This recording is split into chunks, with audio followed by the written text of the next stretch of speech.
Welcome back.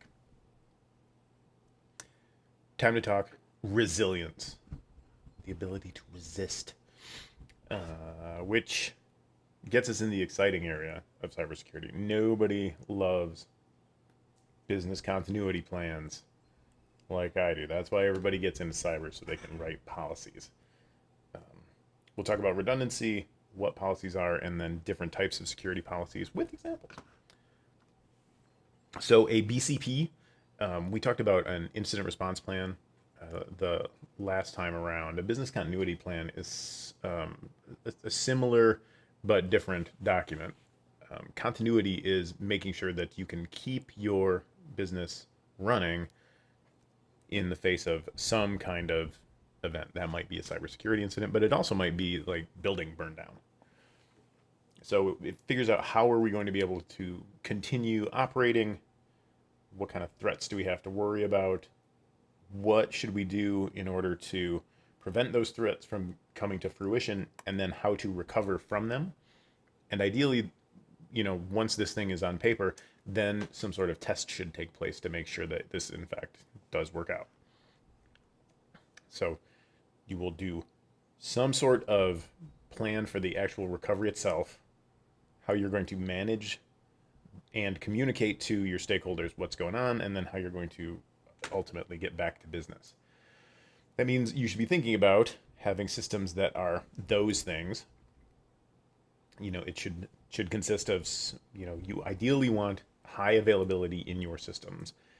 It is nice for them to be scalable so that they can grow should you need them to, and be diverse so that it's not a single monoculture, just like one kind of, if all of your servers are Windows servers, you have potentially like problems if a Windows Server virus rolls around that can worm itself away.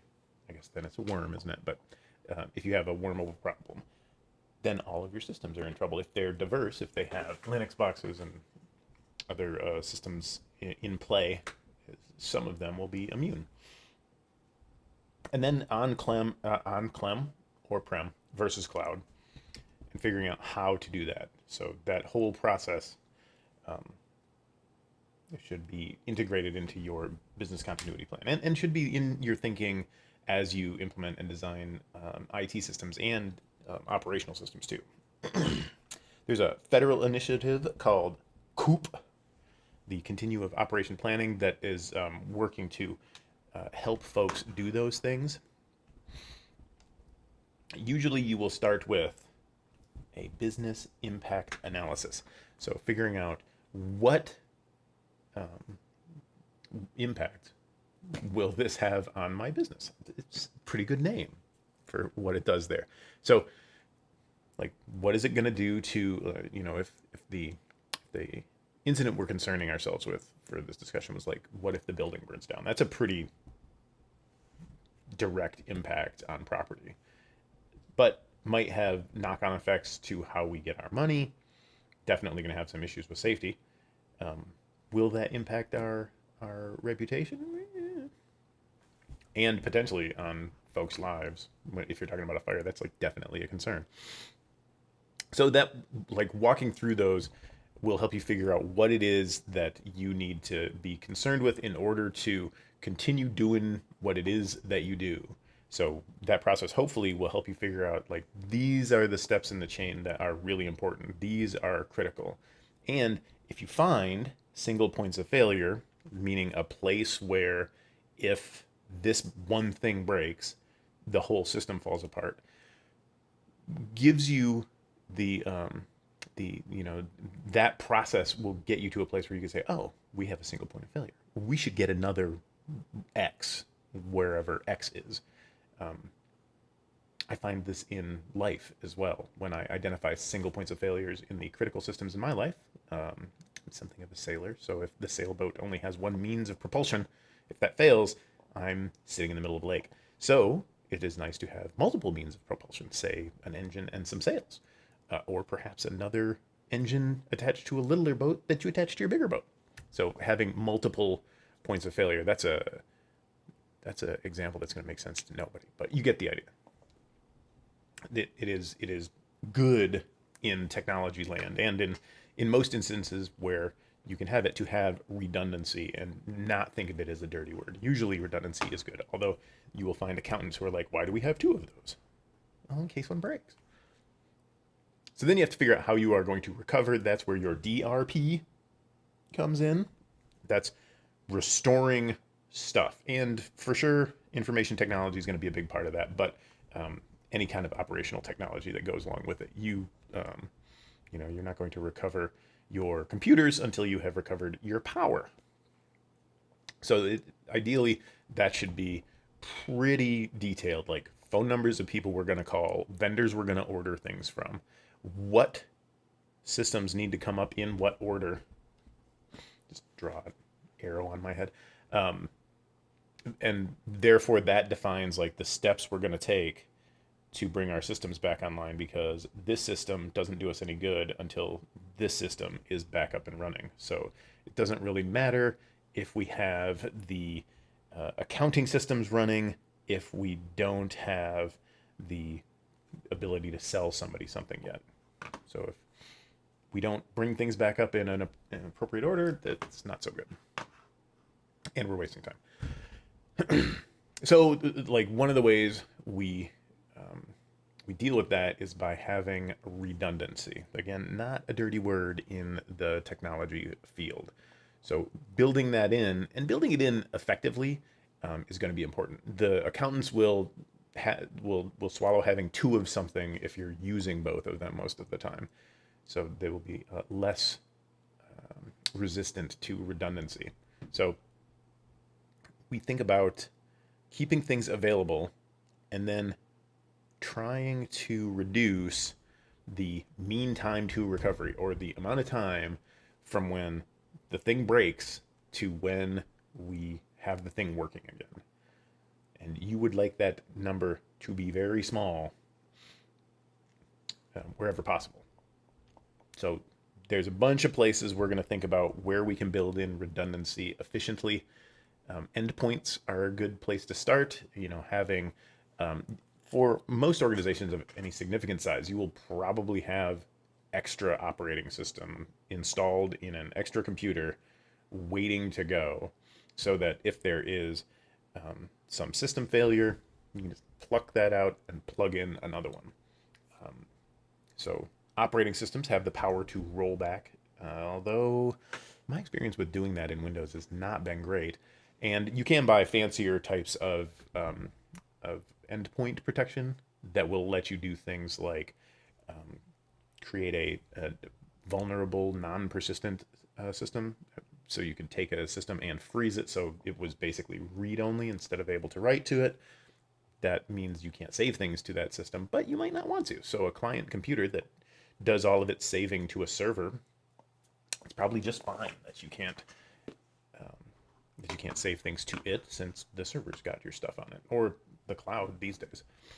Speaking of, servers generally are a big deal. You wouldn't have bothered to put one together if it wasn't going to be useful to your environment. So you have tools you can use to make servers more effective, one of which is clustering. I guess effective is probably not the right word. Redundant, I guess, is what I'm looking for.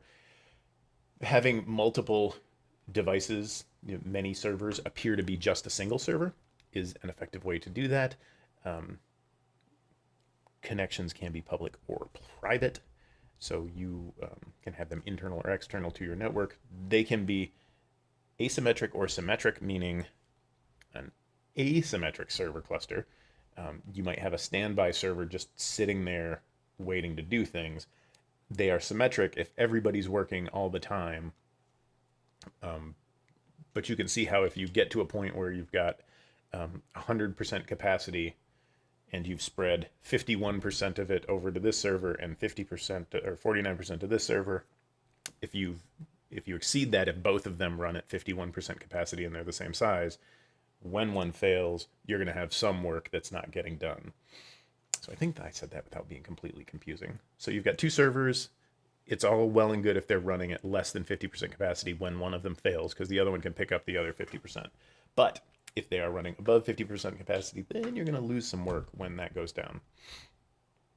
So if that is the case, modern virtualization tools let us just spin up yet another server. Although if we're talking about your virtualization servers, not quite as useful to have clusters. It is more useful, in fact, to have clusters of virtualization servers. You can do things to VMs like replication, where you can make a copy of the VM. You can have them set up so that they automatically launch. The copying part's the replication piece. But this would be our server cluster. You've got these clients that think they're talking to, server A, which is really these two different clusters that are serving up the whatever the server serves, files or prints or web pages. The private connection between them may be a shared disk that they both use, so that they are working on the same storage. So you'll sometimes hear this segmented out as like networks, compute, and storage. But that way we have the ability to have this server die. And again, if it's running at less than 50% capacity, you won't even notice it. If it's running at more than 50% capacity, things might start slowing down. You can create redundancies on hard disks. If you've done the A+ curriculum, you probably are familiar with these. Nowadays, everybody likes the solid state drives. They're more reliable than traditional hard drives. Spinning, anytime you've got moving parts, eventually those parts are going to fail. And so there are, like you're stretching the meaning of the word moving when you're talking about capacitors storing stuff on SSDs, but so they're usually not spinning. If you depend on hard drives, it is definitely a wise plan to keep some around, because ultimately they will fail. There's a bunch of really good resources on mean time between failure that a company called Blackblaze does. And they're in the business of keeping hard drives running for their data centers. So they put together these statistics on, like, here's the model numbers we bought, and this is when they failed. So it can be really interesting to see, how many average months we had 3,000 of these drives running, 5 of them failed. Here's the average failure rate. Here's the drive count, etc., etc. So, like, interesting stuff. I'll put that link under this video in Blackboard. If you know those numbers, now you've got the mean time between failure figured out. If you are a company like Blackblaze, you know that we're going to need X number of drives to replace them should they fail. Best if you can fail hard drives without losing data. So there's a couple of ways you can do that. RAID, a redundant array of independent devices. I have heard that acronym as a redundant array of inexpensive disks, is a way to use multiple hard drives to accomplish a couple of different goals. And we call those different setups levels. So RAID level 0 is a striped disk array without fault tolerance. Really, fault tolerance is kind of what we are talking about today, but RAID 0 allows you to have data striped across multiple disks, but it reduces your resilience. It means that if you lose a single disk, you've lost all of your data. Now that we know drives fail, that's a problem. But here's RAID level 0. Assume the alphabet is what we're storing here. If disk 4 falls down, we're in trouble. We don't have any of that data anymore. Why would you do such a crazy thing, you might ask? You can improve disk performance and speed on that. So on a gaming machine, for example, you might have 2 SSDs set up as a RAID 0 stripe, allowing you to read twice as fast and write twice as fast to them. The sort of like least expensive, or the least technologically complicated, I guess, way to do any kind of of resilience or redundancy is through RAID level 1, which is called mirroring, where you have two drives that essentially just have exactly the same data on them, right? So if you lose one drive, no problem. Disk duplexing is if you've got separate controllers going on. So if the card fails, the server can keep running in a degraded performance, which is nice. And you also get a read speed increase. So you can write to data. Since you're writing the same data twice, it writes as fast as one drive, but it can read twice as fast because the smart controller will read the first bit from drive A and the second bit from drive B really quickly. So that looks like this. You would have a RAID controller, and in this case, we're mirroring disks 1 and 2, and we're mirroring disks 3 and 4. Right, so if we lose disk 4, we've still got disk 3. If we lose disk 1, we've still got disk 2, and we can keep operating. RAID 5, don't ask what happened to 3 and 4, they're just gone. Although, if you want to look it up, it's almost interesting. Is parity, error checking, data spread across all the drives. So data is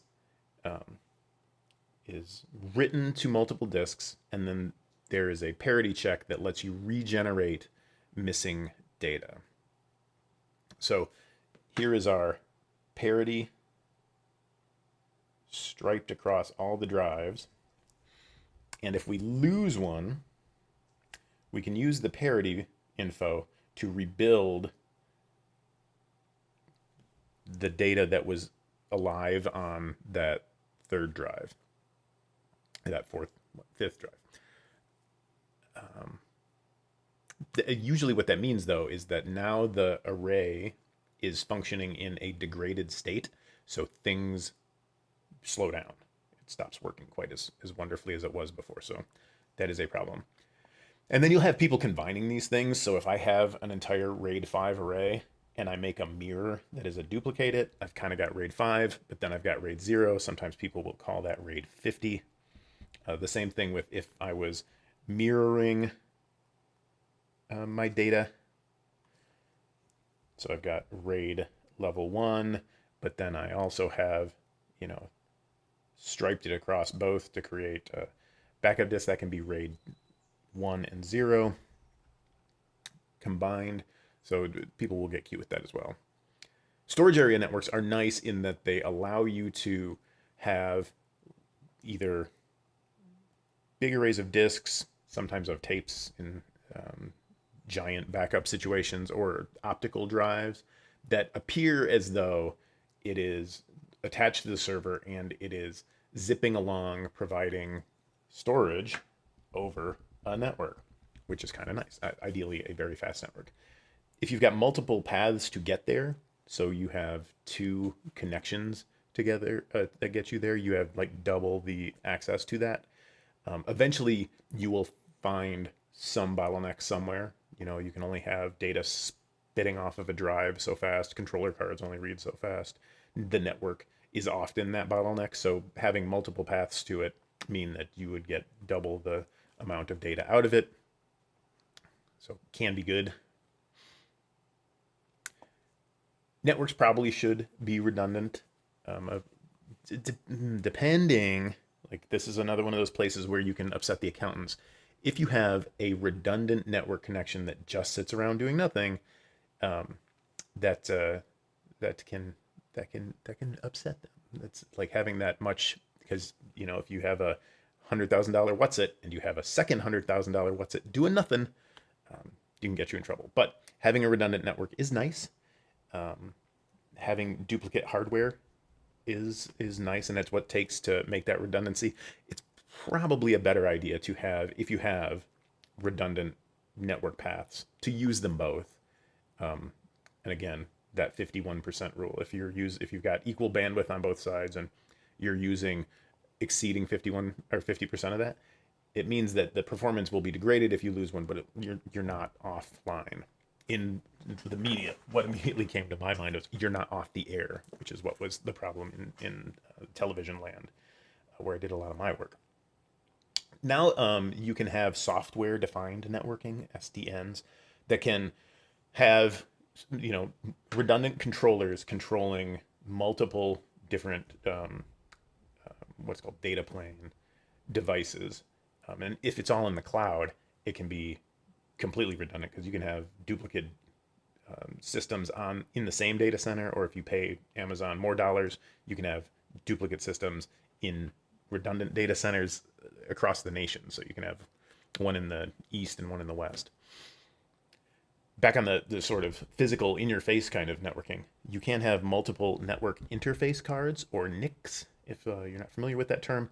There is a process called teaming you can do with network cards that allows you to have one server have, or one computer if you'd like, have two connections, two network cards talking to different, you would want different sides of the network so that they would have access to, you know, this network. If this card fails, we would still have access to the network on this card, and so on. If you use them as a team, you also get more bandwidth out of it, so you can serve clients faster or get stuff from servers faster. We did things like that when we had like the first sort of HD video editing systems weren't quite fast enough, so instead of one network card, you'd have two. Cisco has the ability to bond as many as 8 together on a switch if you wanted to improve the speed like that. Electricity is a big deal. I don't know if you noticed, but computers don't work so good without it. So having having on servers dual power supplies in your critical servers is a good move. Having a UPS, or an uninterruptible power supply, not to be confused with the United Parcel Service, that makes sure that if there is a problem somewhere, you can continue running. If you want truly uninterruptible power, you probably want to look into a backup generator as well. You can have offline UPSs that charges, and then when the power is interrupted, they come online quickly and switch back when power is running. The An online UPS is a UPS that's always engaged, right? So it's sitting there on main power. The battery is charging. It also has usually the advantage of not only being a surge protector, but also an electricity cleaner. You may not know this, but sometimes electricity is not as pristine as you would like, so it might dip it, and you know, the voltage might drop or whatever. The UPS will straighten that out, and computers are more happier when you have clean running power that's always good. So a UPS has benefits above and beyond just making sure you don't lose power. Then if you combine that with some sort of backup generator, you are in a position to be a 24/7 running organization with losing no power for, you know, thunderstorms and lightning strikes and all that fun stuff. That was another interesting thing about working in media. Generally, the business units all have giant metal poles sticking up into the sky next to the building, which is basically a lightning rod. And so things got hit by lightning a lot, and you would lose power. And if the building was poorly designed, you would lose equipment inside of it because it got shocked. And even if it was well designed, electronics that get hit by lightning generally don't work very well the next time you try to use them. In other redundancy techniques, having entire backup sites, if you're you know, a 24/7 operation and in places that are hit with floods, hit with hurricanes, hit with fires. The 3 different ways we talk about backup sites are hot, cold, and warm. Generally, there happens to be a major grocer in town who runs a hot site that is synced with the primary site in case of outage, because their whole business grinds to a stop if they can no longer talk to those servers and do their inventory and take people's money and all those fun things. So it makes financial sense for them to have a copy of the production site and all the things that they need there. A less time critical business might do a cold site where there's some office space, and you would just basically, if the main building blows up, we move to the cold site, we rebuild everything over there, and get back to work. But there's going to be some downtime involved. But if you are a law firm, or if you are a dental practice or something, that's probably just fine. And then the ugly stepchild between the two is a warm site that you've already got the equipment sitting there, but no internet, no telecoms, no backups. But then you've got the time. I mean, half a day, depending on your business, might be generous to turn it back on. Sort of like if you really wanted the worst of all worlds. Then you've got your data itself, which is, again, another one of those things that if you did the A plus should be familiar to you, but you've got to back it up somewhere. The current advice is to have backups, at least 2 in one site and then a third offsite. So 3 copies of your data, one of which is definitely not in the place where the data is backed up if you really care about it. So you've got to figure out, like, hey, how much are we backing up? What types of backups are we doing? And then where are they going to live? You will hear RPO and RTO when we're trying to figure out how our backup should be done. So the recovery point objective is like, how much time can we lose between our backups? And then how long is it going to take to get our backup data from whatever type of backup we choose to use? So one of the like very early innovations in file systems was to have a backup bit to say, hey, have we backed up this file yet, called the archive bit. And what it allows us to do is, if file changed on Monday, we backed it up and cleared the archive bit, stayed 0 on Tuesday, so we didn't change our backup, and then it did change on Wednesday, so we back it up on Wednesday's backup. So that speeds up the amount of time you spend backing up all of these files. CDP, continuous data protection, is continuously backing things up, making things available to be immediately restored, and making a record of all the data changes. So it's a snapshot of your data. I think Microsoft's got a volume shadow copies service that can help you do this sort of thing on a server, so that you will be able to roll back. This gets you from just being in the backup business to putting you in the undo business as well, because when folks figure out that they can just, oh, I need that, I've screwed that file up today, can I just have the one from yesterday? Then you're in the Control Z business as well as the backup business. So they have to be somewhere. If you're using continuous data protection, it is wise to do that off-site. The last ransomware attack I had to deal with was saved because they had been using an off-site CDP that had saved their data off-site and could roll back to the pre-encrypted versions, which was pretty nice. Similarly, you might get that automatic continuous backup running from some type of service provider that might give access to everyone. It might mean that you, if something gets deleted, it still sits around for a little while. Things you can configure, and then online restoration, where you just click the button to download the file, or some folks will send you a drive, like in the mail. It's for all the wonders of the power of the internet and lots of bandwidth, there's still no faster data transfer than a van full of hard drives, just because of like how much data density you can cram into a van. Hard drives are small and contain a lot of data. So this is that 3 copies advice. 3 copies, 2 different types of storage. One of them should be off-site and as updated as quickly as possible. So pretty solid standard industry standard advice. And then this is the exciting stuff. This is why everybody gets into security, because who doesn't love policy documentation? I know I do. But the idea is that these are the business's best advice on what folks should do, what tools we're going to use, what the procedures should look like for doing that. And then if somebody's naughty, they direct our friends at Human Resources as to what to do about that. And if you have to like actually take somebody to court saying they like literally violated this policy and that's why we had to fire the person or that's why we took disciplinary action, like having that policy right there, especially if it's like at the back of the employee handbook with the employee signature on it, comes in really handy.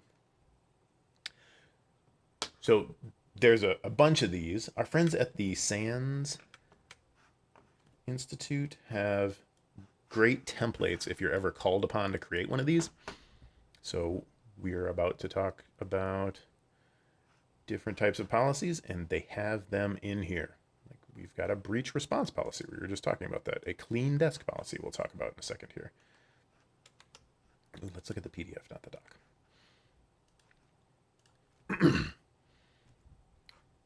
So we'll definitely have some account management policies, right?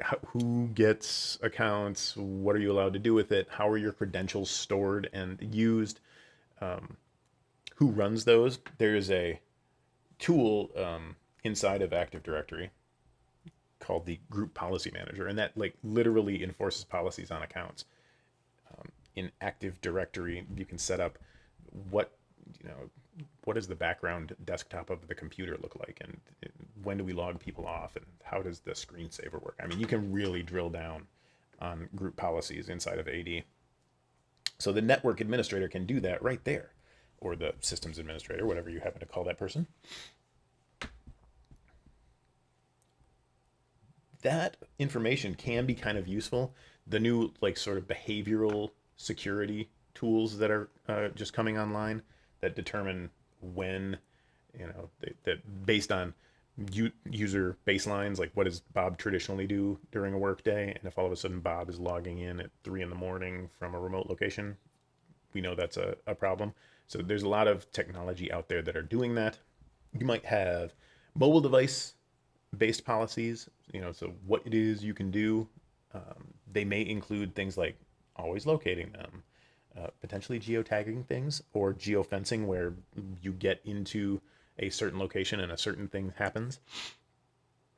In terms of things you should do for the employees of the organization, and these are things you will, the accountants will be your friends on, as separation of duties is sort of a like less of an IT concept and more of a business concept. Most of these personnel policies are actually, but the idea by breaking up duties that could have somebody doing something naughty. The classic example is the accounts payable and accounts receivable functions should never be the responsibility of a single person, as they can write bills to themselves and pay them with the company's checking account, which is bad. Is never great. So you want to divide up those duties with a nice separation of duty policy. Also a good idea to have a job rotation policy, so that if to use the accounts payable receivable example, you would want to have people rotate in and out of those, usually with a third person, so somebody can take a vacation at some point, which might be mandatory.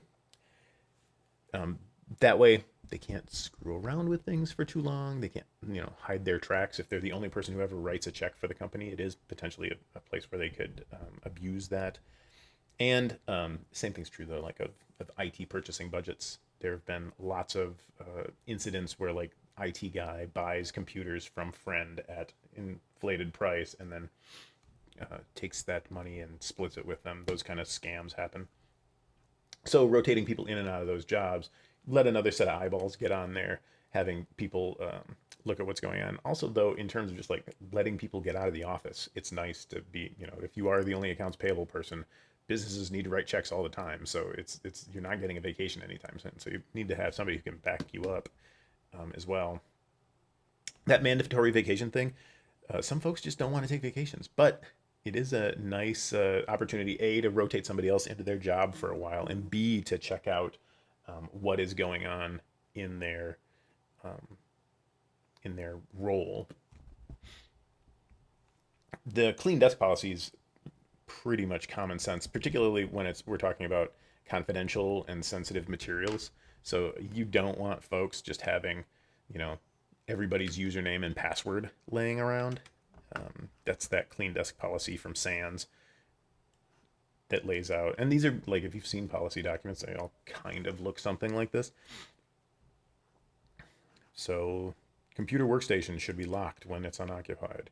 Everybody should keep confidential information in electronic form and put it away at the end of the day. You know, not leave the payroll ledger sitting on their desk as though there were still physical payroll ledgers, but not leaving the payroll application up and then going home and not locking your computer at the end of the day. That's what those things are designed to minimize. The principle of least privilege, we come back to a lot, just basically means that you should only have permission to do what you need to do and no more. Which is true even of like you operating your own computer, because you don't want malware accidentally messing up your computer. Again, working with our friends in HR, onboarding and offboarding are when we bring people into the organization. So sometimes that, you know, depending on your organization, that may involve things like background checks, signing NDAs, all that kind of stuff. Getting your, you know, checking account information into your direct deposit system and stuff like that as well. And offboarding is just doing that in reverse. And then what else do we do? Like, do we back up their files? Do we keep their email? Do we keep their email address running for a while so that clients they worked with or whatever can still contact folks? Turning off the account for sure should be a thing that happens. You are definitely going to want to delete their access to the network, all that kind of stuff. But other things might include like an employee exit interview or the final employee party, depending on what terms the employee is leaving the organization. The AUP usually describes all the things you're allowed to do. These are things that are acceptable for you to use our computers, potentially our mobile devices, and things you're not allowed to do in terms of like violating our security policies or giving away proprietary information. That might also expand like as to what is definitely not acceptable, which is hopefully not a huge list. And then other policies, things like how do we handle change management and how do we control that and what do we do with our assets, all of which are like fundamental to security. If you don't have a list of all the things you have in your organization, you can't secure them all.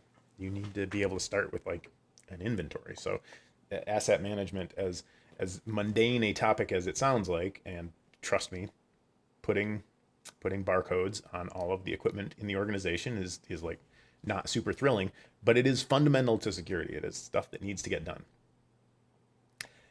That's asset management. And then change control. Holy cow. Organizations that don't have change control policies, just a wild mess, or that don't adhere to their change control policies. And finally, policy-wise, things like data classification. So what is our policy on like how do we bother labeling information? You probably don't want to share your salary information with all of the employees for some reason in America. That's how we roll. Other places, not so much. How do we deal with our data? Like, what do we do in regards to data? And then, like, how long do we keep data lying around after we're done with it? Which, if you're not Google and using AI and ML to learn about things in your data, oftentimes data is a liability. If you keep credit cards after processing transactions, you are just a big giant target and you should probably be getting rid of them. So that's the sort of thing that goes into our data retention policy. So that's the exciting world of policies and business continuity. BCPs, how we continue moving. Obviously for us, we're thinking about that from an IT perspective, but they are outside of there. We want to make things as fault tolerant as possible. Ideally, we want to provide as redundant a network as possible, even though sometimes the accountants don't like the term redundancy. Scalable, robust, those are words you can throw out instead of redundant. Good idea to do backups. We've now figured out that policies outline what are we doing in our organization. And then these are new and exciting policies we learned all about: onboarding, offboarding, AUPs, all that good stuff, and policies related to management of things like IT assets, or all assets really should be inventoried for a business, as well as how we might go about classifying the data we have in our organization. Whew. Told you it was going to be exciting stuff.